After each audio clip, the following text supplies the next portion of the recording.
जय महाकाली।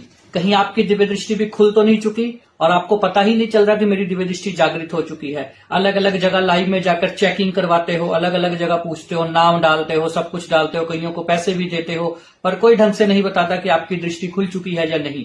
आज मैं आपसे कुछ ऐसे अनुभव शेयर करूंगा जिससे आप खुद ही पता लगा पाओगे कि हाँ जी, मेरी दृष्टि जागृत हो चुकी है कि नहीं।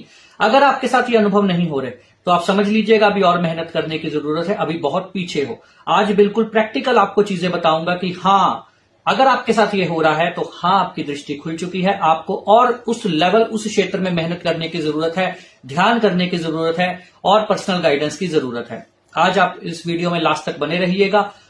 और वीडियो से पहले मैं आपको बता देना चाहता हूं कि वीडियो को लाइक कर दीजिए, इस वीडियो को आगे शेयर कर दीजिए अपने साधक दोस्तों के साथ, ताकि जितने लोग इसको देखें वो हमें फॉलो करें और ऐसी अच्छी वीडियोस देख पाएं और अपना ज्ञान वर्धन कर पाएं। आज मैं बात करूंगा दिव्य दृष्टि के ऊपर। ये टोटली वीडियो फोकस रहेगी दिव्य दृष्टि थर्ड आई के ऊपर। पहले थर्ड आई होती क्या है? पिचुरी ग्लैंड होता है? नहीं, ऐसा कुछ नहीं है।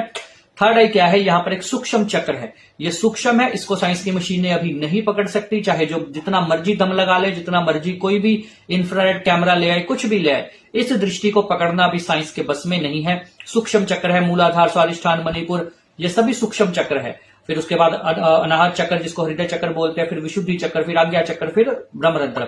इसको पकड़ना भी साइंस के विषय में नहीं आया, मशीनें नहीं पकड़ सकती। अब इनको पकड़ा कैसे जाता है? इनको कोई साधक देख सकता है? जी नहीं। साधक आपकी कुंडलिनी चेक करता है? जी नहीं कर सकता।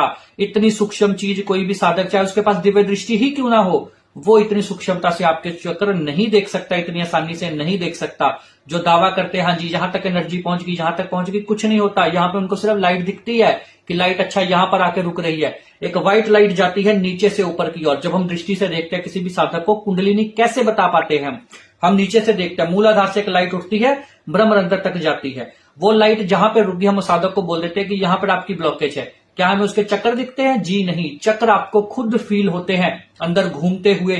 जैसे सुदर्शन चक्र घूमता है, ऐसे आपको खुद फील होते हैं। इतना साइज का चक्र होता है, इतने साइज का छोटा सा। ये आपके यहाँ पे वास करता है, यहाँ पे सभी जगह पे इतने छोटे से साइज का चक्र है। ये आपको ऐसे ऐसे घूमता हुआ महसूस होगा। अब जब मैं बात कर रहा थर्ड आई पे, अब आपने मूलाधार से लेकर आज्ञा चक्र तक का सफर पूरा कर लिया। अब आपको कैसे अनुभव होंगे? सबसे पहले मूलाधार के अनुभव बताता हूं। मूलाधार जब करोगे, काम बहुत बढ़ जाएगा, क्रोध बहुत बढ़ जाएगा। जब मूलाधार जागृत हो रहा होगा, एकदम छोटी छोटी बातों पे गुस्सा आएगा। जब भक्ति करने, मंत्र जाप करने लोग शुरू करते हैं तो ऐसा होता है। जब ध्यान करना शुरू करते हैं तो ऐसा होता ही होता है। क्रोध बढ़ता है, परेशानियां बढ़ती है। मूलाधार पार किया, आगे आगे स्वादिष्ठान पे। जैसे ही आप स्वादिष्ठान पे पहुंचोगे, आपकी भूख बहुत बढ़ जाएगी, बहुत अधिक बढ़ जाएगी भूख। ऐसे लगेगा छोटी छोटी चीजों को खाने का मन करेगा। शरीर मेटाबॉलिज्म एकदम बिगड़ जाएगा, लूज मोशन लग सकते हैं, आपको उल्टियां आ सकती हैं, पेट लीवर की दिक्कतें बढ़ जाएंगी। ऐसी चीजें आपके साथ होनी शुरू होंगी। पॉजिटिव अनुभव भी होंगे, पर मैं सिर्फ नेगेटिव बता रहा हूं ताकि बंदे का उसमें डर ना बैठे और उसको पता चले कि नॉर्मल है। हफ्ते 10 दिन में ये भी ठीक हो जाएगा। जैसे स्वादिष्ठान छोड़ोगे, आगे आएगा मणिपुर। जैसे ही मणिपुरम चक्र पे आप पहुंचोगे, आपके साथ जो सबसे विचित्र अनुभव होगा, आपको हर जगह भगवान दिखने लगेगा। मणिपुरम चक्र का ऐसा अनुभव कोई नहीं बताएगा, मैं आपको बताता हूं। ये मेरे साथ पर्सनली हुआ, अभी मैं हृदय पे पहुंचा नहीं था। मणिपुर चक्र में आपको हर जगह देवता दिखेंगे, अपने आप, मतलब आपकी इमेजिनेशन आएंगी, भाव खुलने शुरू हो जाएंगे मणिपुरम चक्र पे आपको ऐसा लगेगा कि हर जगह कण कण में ईश्वर है। आप एकदम सौम्य शांत होते जाओगे। जैसे मणिपुरम चक्र क्रॉस करोगे, मणिपुर चक्र से नेगेटिव इफेक्ट क्या होता है? मणिपुर चक्र में सबसे ज्यादा नेगेटिव इफेक्ट होता है कि आपका गृहस्थ जीवन थोड़ा परेशानी में आ जाता है। ये बड़ी गड़बड़ होती है। गृहस्थ लोग समझ पाएंगे। मणिपुर चक्र एक्टिवेट होते ही आपका उधर गड़बड़ हो जाती है। फिर आप ऊपर उठते हो हृदय की तरफ, ये भी ठीक हो जाता है। जैसे मणिपुर आप क्रॉस करते हो, जैसे जैसे चक्र पार करते जाओगे, लेवल पार करते जाओगे, वो सब चीजें जो मैंने बताई वो ठीक होती जाएंगी। अब इसके आगे आते हैं ऊपर हृदय चक्र, अनाहत चक्र, जिस पर नाद सुनता है, ऐसा कुछ लोग बोलते हैं, पर हृदय चक्र पे नाद नहीं सुनता। नाद तब सुनता है जब पूरा जो कुंडलिनी का चक्र कंप्लीट हो जाता है। हृदय चक्र पे आके नाद नहीं सुनता। हृदय चक्र पे क्या होता है? कंपन महसूस होता है, कभी कभी सीने में दर्द आता है, पर करुणामय हो जाते हो आप। सबसे अधिक बात, आपके अंदर करुणा, इतनी करुणा भर जाती है, आपको हर किसी से प्यार आता है। कोई गलती भी कर ले, कि जानवर है, किसी भी, आप नॉनवेज छोड़ देते हो, अपने आप ही छोड़ दोगे, आपको कहने की जरूरत नहीं पड़ेगी। जिसकी कुंडलिनी जागृत है वो मांस भक्षण नहीं कर सकता। साधुओं का कहना नहीं है मांस भक्षण करना, वो नहीं करेगा। कुंडलिनी इसलिए जिन साधकों जो लगता है कि मीट का भोग लेते हैं, माता बलि लेती है, उनकी कुंडलिनी अभी नहीं उठी है, उनको भी और मेहनत करने की जरूरत है।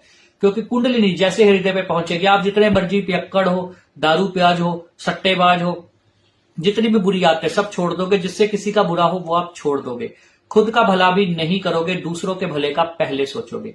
हृदय चक्र पे ये जैसे विशुद्धि पे आते हो, आपकी काव्य शक्ति जागृत हो जाती है। वाक सिद्धि आपको एक तत्व है वो मिल जाता है विशुद्धि चक्र पे आते ही मिल जाता है। खुले ना खुले चक्र जागृत हो वो बाद की बात है।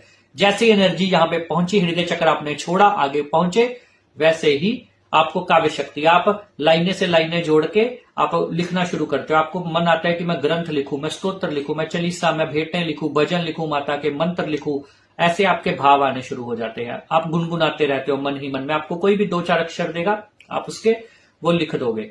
तो आपको चाहे बचपन से किसी ने सिखाया हो चाहे ना सिखाया, आपके अंदर ये शैली उत्पन्न होनी शुरू हो जाती है।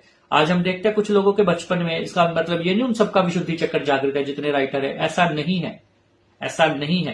पर वो उनका एक गुण भगवान की तरफ से मिला है। आप जो एक बेसिक साधक मेरा ये बात सुन रहा है, वो जब कुंडलिनी यहां पे लेकर जाएगा विशुद्धि, तो उसको वाक सिद्धि मिलेगी, बातें सच होने लगेंगी। बातें कैसे सच होने लगेगी?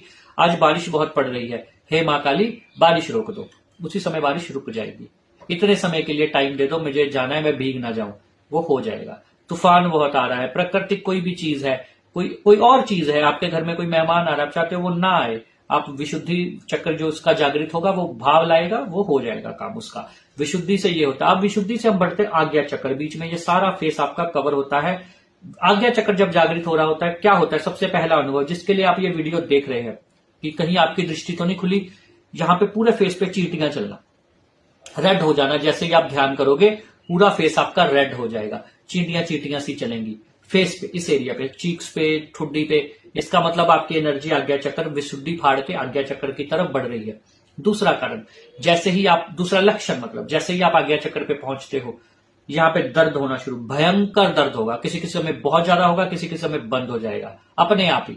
आपको लगेगा कोई प्रॉब्लम ना हो रही हो, क्योंकि आप ध्यान कर रहे होते हो सकता है किसी के साथ स्टार्टिंग स्टेज में ये हो, वो गुरु के शक्तिपात से होता है। जब गुरु शक्तिपात करता है, यहाँ पे स्पंदन होता है, तो ये ठक ठक ठक ठक होना शुरू हो, अंदर से कोई खोल रहा हो बाहर को, ऐसे टक टक टक टक, यहाँ पे टक टक टक, कुछ को ऐसे स्ट्रेचिंग फील होगी, ऐसे स्ट्रेच कर रहा है कोई। इसका मतलब आपकी एनर्जी आज्ञा चक्र पे पहुंच रही है। अगर आपको आज्ञा चक्र पे सिर्फ ब्लैकनेस दिख रही है, कुछ नहीं दिख रहा, तो इसका मतलब अभी आप बहुत पीछे हो। अब दृष्टि के जो 5 परतें बताई जाती हैं, उनके बारे में बात करता हूं। दृष्टि की 5 परतें क्या है? जब पहले आपको ब्लैक कलर यहाँ पे दिख रहा है, ब्लैक से व्हाइट हल्का सा बिंदु दिखे और वो डॉट आपकी तरफ जूम जूम जूम जूम हो और आप ऐसे टनल के शेप में अंदर जाओ, इसका मतलब आप पहली स्टेज पे हो, आपकी पहली परत खुल रही है। दूसरा, जब वो व्हाइट डॉट रंग आ जाए, इधर से रंग आ रहे, उधर से रंग आ रहे, नीचे से आ रहे, कोई अलग अलग कलर्स, आपको बादल दिखने शुरू हो जाए, अलग अलग रंग, समुद्र दिखना शुरू हो जाए, दूसरी स्टेज पे हो आप दृष्टि की। अब आप सूक्ष्म जगत में एंट्री कर चुके हो। अब इसके बाद आपको आकृतियां दिखेंगी। आकृतियां कैसे? प्लस, माइनस, एक्स, वाई, कुछ भी अलग अलग शेप्स, ट्रायंगल, सर्कल, ऊट पटांग चीजें जिसका कोई तुक नहीं, पर वो दिखेंगी लाइनों में ही, शेप्स पूरी नहीं बनेंगी। जैसे किसी की तस्वीर दिखनी है तो वो ऐसे ऐसे ऐसे ऐसे शेप बन के दिखेगी। ये जब आपको दिखेगी तो इसका मतलब समझ लिया आप तीसरी स्टेज पे आ चुके हो। चौथी स्टेज क्या होती है? आपको देवता दर्शन होते हैं। आपको स्पष्ट से सामने जिस मूर्ति की आप पूजा करें वो सामने आपके आके बैठ जाएगा। यहां पे रुकना नहीं है। देवता दर्शन दे रहे हैं, प्रणाम करना, आगे बढ़ रहा, क्योंकि वो असल चीज नहीं है, वो सिर्फ आपकी कल्पना या आपके दिमाग की बनाई हुई चीज है। दृष्टि की चौथी परत है वो असल में नहीं है। असल में क्या चीज आएगी? 5वीं परत, जब देवता आपको अपने लोक में ले जाएंगे, आपसे बातें करेंगे। जब बातें करेंगे तो आपके कर्णपटल खुल जाएंगे, जब आपको देखेंगे तो आपकी दृष्टि खुल जाएगी, आपको शक्तिपात होगा, रह रह के तरंगे आएगी। जब आप चौथी स्टेज पे होगे, आपको देवता दिखेंगे जरूर, पर आपको तरंगे नहीं आएंगी। यही चौथी और 5वीं का फर्क लोग समझ नहीं पाते। चौथी स्टेज पे दिखेंगे जरूर, तरंगे नहीं आएंगी। 5वीं पे दिखेंगे भी और तरंगे भी आएंगी। आपको फील होगा। फील कैसे होगा? क्योंकि आप हृदय चक्र विशुद्ध, अपना अनाहत जागृत कर चुके, ये भाव, मणिपुर जागृत कर चुके, ये भाव देता है, शब्द देता है मणिपुर। ठीक है जी। फिर आप समझ जाओगे कि हाँ जी हम पार कर गए। फिर भी रुकना नहीं है, देवता दर्शन आगे से आगे करते रहने, सूक्ष्म शरीर को बढ़ाना है और देवता से प्रार्थना करनी है, हमें मोक्ष की तरफ का रास्ता दिखाओ। आपको, एक साधक को किसी की भी जरूरत नहीं है, वो खुद ही कर सकता है और उसका मन ही उसका गुरु है। जब वो भक्ति करता है, उसका मन ही उसको समझाता है। माता काली आपका कल्याण करे। उम्मीद है आप सबको अच्छा लगा होगा। अगर वीडियो अच्छी लगी है तो लाइक कीजिएगा, चैनल को सब्सक्राइब कीजिएगा, आगे से आगे वीडियो को शेयर कीजिएगा। माँ काली आप सबका कल्याण करे। जय माता दी, जय माता दी, जय माता।